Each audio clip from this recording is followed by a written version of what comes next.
I'm financial expert Nicole. It's time for some money rehab.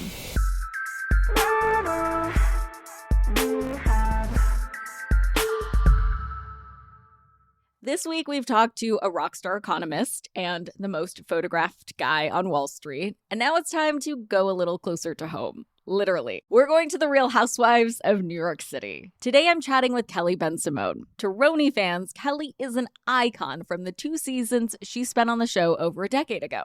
Now, she's a successful real estate agent who closed 9 figures of sales in 2021 alone. Of course, with real estate being such a hot topic, I wanted to get all of her inside expertise.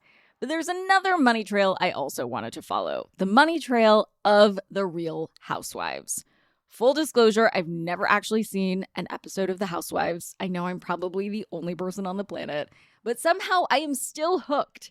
Despite not watching the show, I see all of these headlines about cast members who have gone bankrupt or are embroiled in some kind of financial scandal.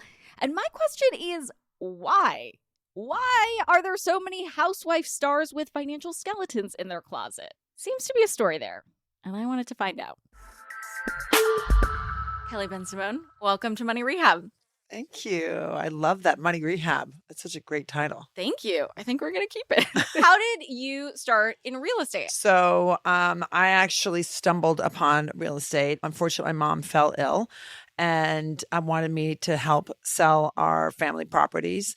And my father's older, so I oversaw that, quickly got my license and wasn't really thinking that, this is like just when $1 Million Listing had gone on and I was, just finished. I just retired from Housewives, getting my MBA. And I was just like, and I just was kind of stumbled into this because I had to do it. And so out of something that's so traumatic came something like so incredible.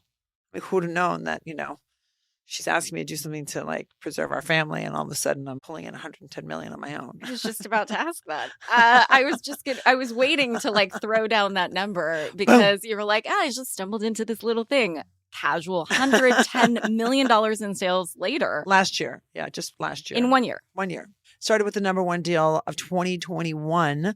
So we're in COVID. No one's in New York City, and I sold 150 Charles, front house at 150 Charles for $42 million, all cash. Nicely done. That was really nicely done, actually. Yeah. It was so.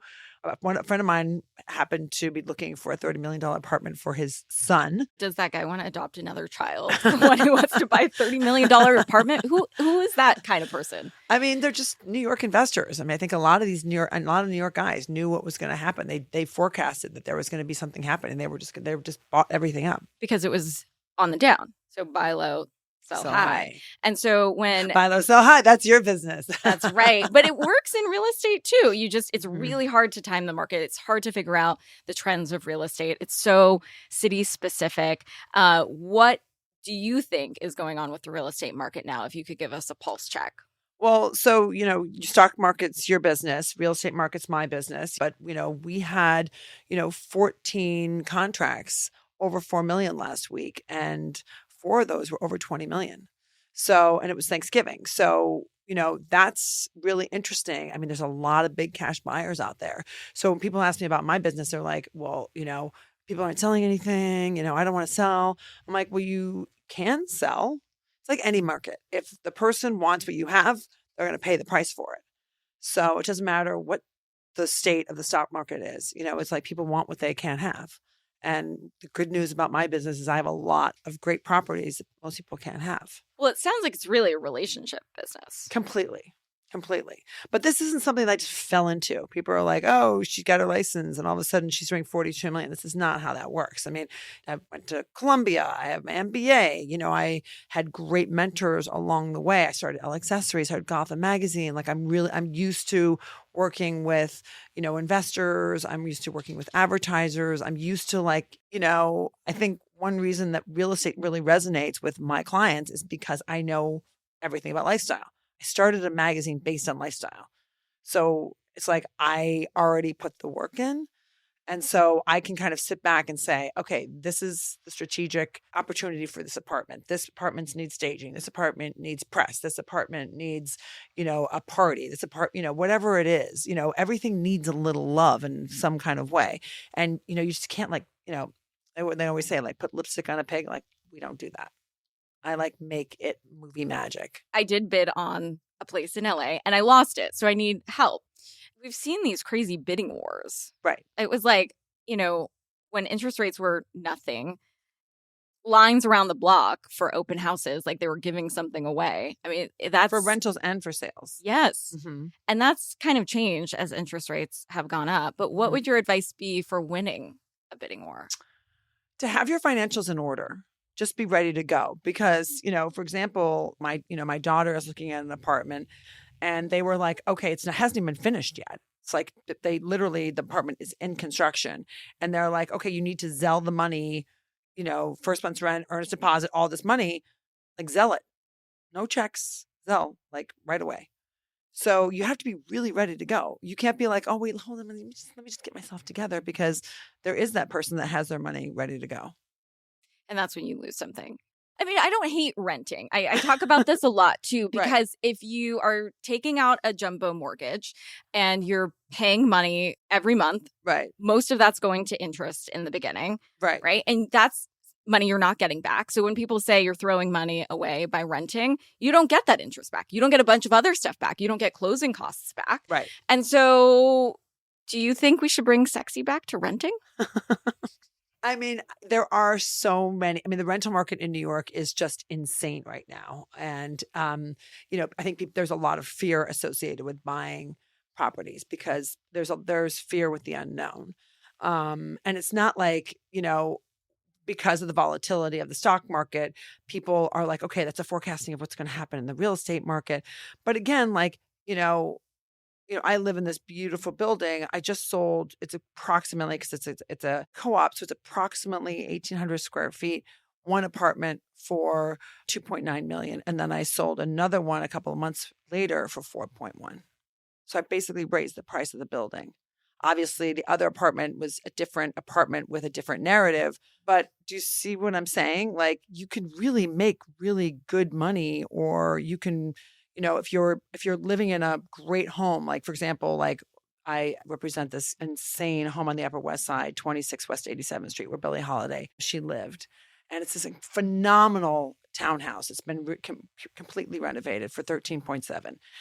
And, that's a place, like, if you bought that home, I mean, you could really later on do whatever you want and really make a lot of money. So it just depends. You're not paying a lot of mortgage, because you can, if you take depends. that big lump sum, like if somebody saved up $200,000 to buy $1 million place, but they only have 200 grand and they put all that money into their house, they're kind of house poor, and then they can't use that money to put in the market and make more money potentially. So that opportunity cost of the big lump sum sometimes doesn't make sense for people. Well, we have like different buckets. So we've got the Midwestern bucket where they're putting money into under their mattresses. And then we have the real estate bucket, and then we have the stock market bucket. So we have like different people trying to figure out their finances in different kinds of ways. And it's just really like what works for you. Some people are just like, I'm just going to put that cash under my mattress, and which we don't recommend. No, we don't. The record. But some people are just like, I'm just going to save it for a rainy day because cash is king. So Queen, king and queen. So you may not recommend it, but at the end of the day, sometimes it's good because, if during COVID, when you had a lot of cash, you could really buy anything you wanted. So there's just three different kinds of buckets, and it's just really what you want to do and how you want to do it. At the end of the day, whether it's real estate, stock market, or your mattress, the number one priority for me in anything that I do with anyone is I tell them, like, your family, they're your legacy. So you need to give them shelter. I like it. Like, that's crucial. And, food, water, and shelter. Those are the things that people need. Everybody needs shelter from the storm. Can we talk about a type of storm? The storm that is the Housewives. I think there are a lot of people listening who will know you from the Housewives. Yes. Do you think there's anything that you learned doing that show that helps you with real estate? I mean, I am so grateful for Housewives and for Bravo, because they gave me this massive they basically took my name that was like a small name in New York City and like blew me out of the water. So looking back, this is not something you regret doing. You're happy Not at about being all. on the show. No. It paid dividends. Yeah. Many, many. I mean, it I sounds think like. that like when everyone ever asked me about the regrets, like the only regret that I ever had was not showing like my real life, because it wasn't fair to single women to not show them like how I was making money on my own. Like they just thought that I was running around, cartwheels, like chewing gum, having fun, which is something that I do all the time. But I also know how to make money and provide for my family. And they didn't show enough of that, you don't think? Well, they didn't want to, because they were like, she's a supermodel. And you have to remember too, like back when I was on television in the Ice Age, it was like 2009, being a single parent was definitely not sexy. That was like almost taboo. Being able to provide for your family was like an anomaly. And, just talking about being single was something that's like, oh, you're not with a man. It's like you're not a unit. Right. You're not complete. You're not like a traditional family.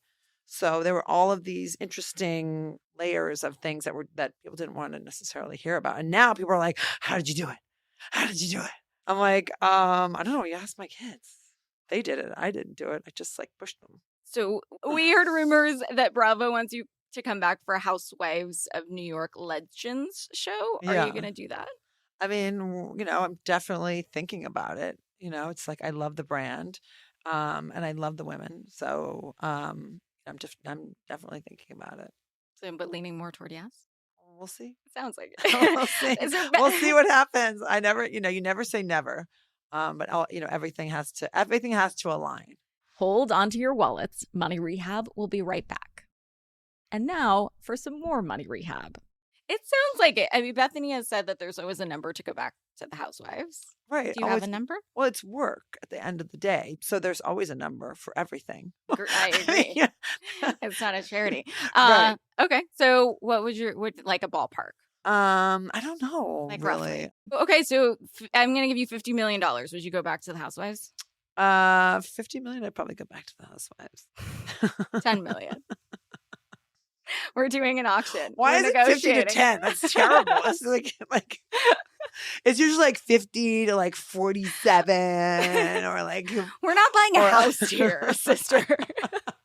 I mean, I'm just trying to find the ballpark. I'm trying to find the range. Like, everyone's always what neighborhood are we in? No, but everyone's like when they ask me, I'm like, oh no, I don't really like that number. They're like, why? I'm like, what you mean like 4975? They're like, no, what? But it sounds like the salary isn't really where you're making the money. But you get paid by episode?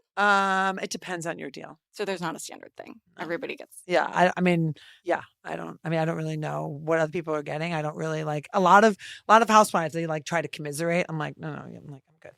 You don't like talking about it? I like financial transparency. I do too, but I think that you have to be careful, especially on a show like that. It's different like when you're working together, but when you're like on a show that's being filmed under like a microscope on HGTV, I think it's different when you're talking, because there's that constant like the level of competition just gets really, really high because of like how much the person's getting paid versus like what's at stake emotionally. Do you know what I mean?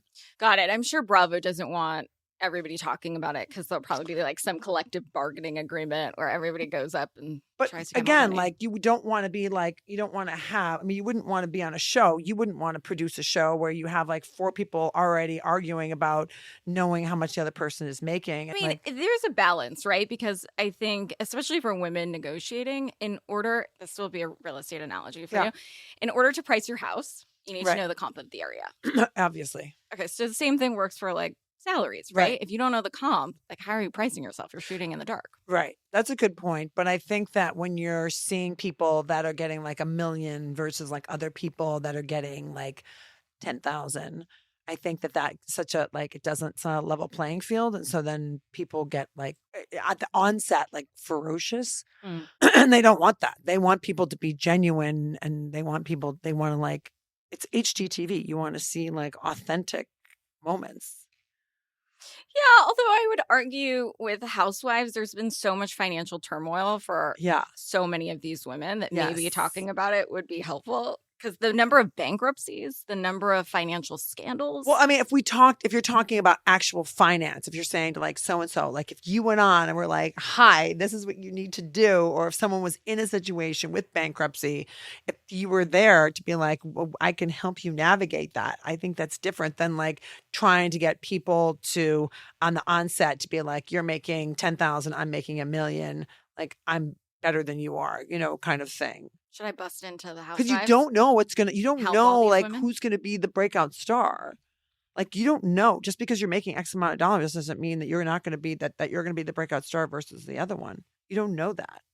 It depends on like the narrative. It depends on like what they're doing, So I'll be honest, I haven't watched any Housewives franchise at all. You should be on it. I would. Which one should I be on? There's a Potomac. That's not a joke. There's Dubai, there's Potomac, they're all over. There's Miami. I'm coming on. I'm going to help LA, these women. There's Beverly Hills. They can tell me. We don't have to put it on. They can tell me how much they're making. I can look at the books because it seems like there's always a headline about a financial scandal on the Housewives. There's Jen Shaw. There's Erica Jane, Teresa. I don't know how to say her last name. Giudice. Giudice. Why do you think so many housewives get into financial trouble? Because I think they live above their means. I think they get excited, and I think that they forget why the fans want to hear from them. They want to hear their story, and then all of a sudden they're like, "I'm wearing Louis Vuitton. I'm in a G-Wagon. Like I'm killing it. Look at me. I'm famous." And then all of a sudden, the cameras stop rolling. It's like in any business. It's like an entertainment business, like music, modeling, acting. You see all these people like doing so well, and then all of a sudden they stop doing well, and the money stops coming in, and all of a sudden it's like dun dun dun. Then life gets real. So I think you'd be great. I think they would. No, I think it'd be great to just have you just like in general, just like telling women like, how to take care of themselves. And I'm in. Sign me up. Because it's not even living within your means, it's living below your means, which is not fun and sexy, but it builds long-term wealth. Just saying. Right. With Erica Jane, she's been having all this trouble with her ex-husband. It came out that she didn't have a prenup or something like that. What do you think about prenups? It depends on the situation. I think that some situations you should have a prenup. I mean, I didn't have a prenup with my ex-husband. Was that a mistake?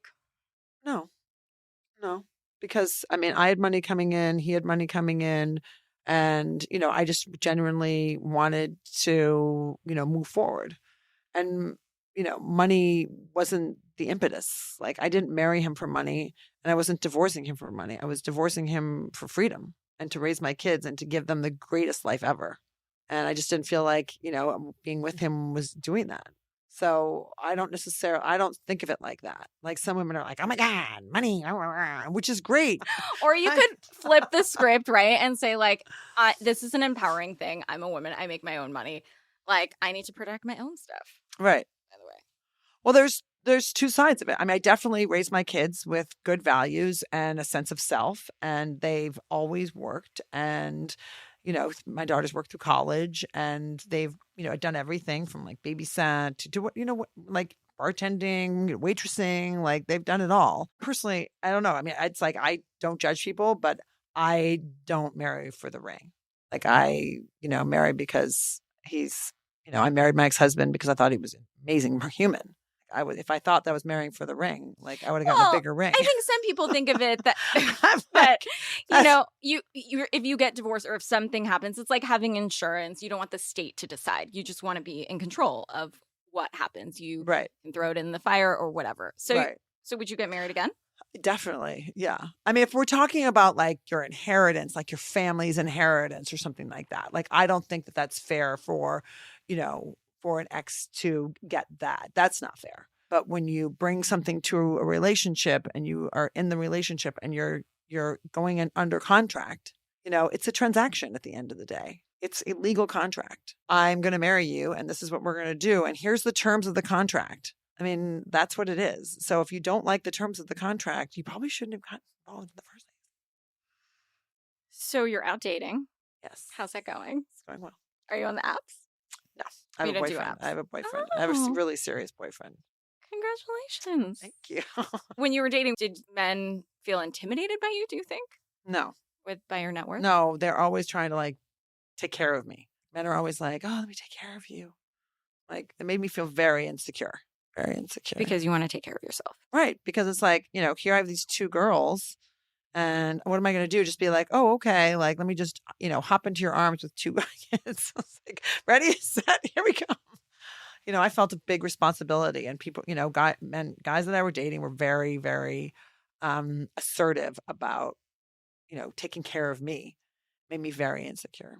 Not to say that I don't appreciate it, but I felt like kind of like it was like, okay, this is the amount of money you're going to get every month. And I was like, what? Wow. Or you didn't want to show that kind of paradigm to your kids too? Right. I just didn't, I mean, the whole thing just really, didn't agree with me. So with your man. But some people really like that. Like some people are like, great. Like, at least I know what I'm getting. Like, I mean, again, like we're talking, honestly, like some women just really like that. That was just never, like, I wasn't raised like that. If I told my father, by the way, I'm marrying this guy and he's going to give me X amount of dollars per month, my father would be like, I spent all this money on all this great education for you to think like you that. You went to Columbia to he would not be, he passed and he would not be happy. He would want me to like have a partner and to build. He would want together. He would want me to build. I think that there has to like, women have to be able to be doing something that really like ignites them and makes them feel whole, so that the relationship what started off as it ignited for a reason, and then all of a sudden you go into this transaction, you sign this piece of paper, this stone goes on your finger, and all of a sudden the dynamics change. And I think that people get lost. And I think it's not about the money. I think it's about they just get personally and emotionally lost. I mean, I know we were talking about money for you, but I mean, I think of it more in like an emotional way where, I have a lot of empathy for both women and men who are get lost in relationships. And I don't want someone to be in a relationship with me that feels like that. For someone like me, I just, I've waited so long to be with the right person. And, I've met a lot of really great guys, but they're definitely not the right person for me. And, I just want to have respect for my partner, and I want him to, do everything that he wants to do. And I want to do the same. And do you believe in like a co-creation, talking about work or having him help you with deals absolutely. or connections or stuff like that? Of course. And I think that's really important too. It's like support each other. You have to be a supportive spouse. I mean, you can't just be like, just come over here and let me just, like Shel Silverstein, where like all of a sudden the giving tree is like this little stump. Like, that's not fair. Yeah, it's give and take. Listen, I mean, we're talking about finances, but I think that and there's nothing wrong with being in love. There's nothing wrong with that. You don't have to get married for money. You don't have to get married because you need to like move into an apartment. It's like, it's so nice to have someone like you as a role model who can talk to women about finances, because it's something that's daunting. And I've had to deal with it all my life. I don't talk about it. I don't, I know a lot, like a lot of the housewives are like, I made all this money, and they're throwing it around. And all these women like are watching, and they're just kind of like, what about me? Like, I can't even pay bills. And you know what I mean? So it's hard to see all of that. So I just want, women to be excited about what they have and who they are, and, to like recognize that there are checks and balances, and the money that goes in, the money that goes out, and just to try to be mindful of what they're doing. Yeah, I think how people are in different parts of their relationship, if they're avoidant or whatever, it just transfers over to how you approach money too. Right. But it sounds like you're saying to viewers or watchers of the Housewives, maybe don't emulate what you see. Don't be as frivolous as what you're watching on the show. Right. But I mean, at the same time, you shouldn't be like, I need to be rich in order to be, to feel good, because it's, there's so many more things in, to be happy. And, I've had so many iterations of my life, and I've been through so much, so many like peaks and valleys. And I still to this day believe in love and believe in like taking care of myself and taking care of other people. Yeah. What's one financial piece of advice you would give your former self? It's just what I tell myself today. It's just like, there's a little for me, a little for Uncle Sam, and then a little to put away. Yeah. And I'm always like thinking of my girls, like what we're going to do for them, and just to be balanced about it. Because like, I mean, what you were saying before about like, you know, to live under your means, some people just can't do that. Some people just, you know, it's like, you know, my father came from absolutely nothing and he gave us so much education, integrity, you know, and a healthy mindset. And he lived way above his means, way above his means. But he created, like, we were his legacy. So whatever he spent was, well, we were his stocks. So just kind of like a different kind of way of investing. Money Rehab is a production of Money News Network. I'm your host, Nicole Lappin. Our executive producer is Morgan Lavoie. Do you need some money rehab? And let's be honest, we all do. So email us your money questions at moneyrehab@moneynewsnetwork.com to have your question answered on the show, or even have a one-on-one intervention with me. And follow us on Instagram at Money News and TikTok at Money News Network for exclusive video content. And lastly, thank you. Seriously, thank you for listening and investing in yourself, which is the most important investment you can make.